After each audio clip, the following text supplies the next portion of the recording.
আরও একটা জিনিস সত্য, নবী সাল্লাল্লাহু আলাইহি ওয়াসাল্লাম বলেছেন ইন্না আইনাল হক, চোখের নজর সত্য। নবী করিম সাল্লাল্লাহু আলাইহি ওয়াসাল্লাম বলেছেন চোখের বদনজর সত্য। সাল্লাল্লাহু বলেছেন চোখের বদনজর এমন সত্য যে একটা উটকে এই রান্নার ডেকচির মধ্যে ঢুকাই ফেলতে পারে। মানে একটা উট খুব সুন্দর ভালো, আপনি দেখছেন মাশাআল্লাহ বলেন নাই, নজর লেগেছে, উটটা মারা গেছে দেন তারপর তাকে জবাই করে খেয়ে ফেলতে হয়েছে। একজন সাহাবী গোসল করছিলেন, গোসল, এটা হাদিসে সহিহ, এই যে আলেম ওলামা যারা আছেন তারা জানেন যে এই হাদিসে সহিহ। একজন সাহাবী গোসল করছেন, তার গায়ের চামড়াটা খুব সুন্দর ছিল, একদম স্কিনটা অনেক সুন্দর থাকে না এমন কিছু মানুষ।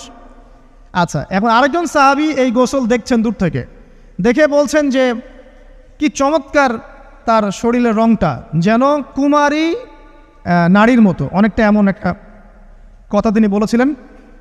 সাথে সাথে এই সাহাবী অজ্ঞান হয়ে পড়ে গেছে। কোন সাহাবী?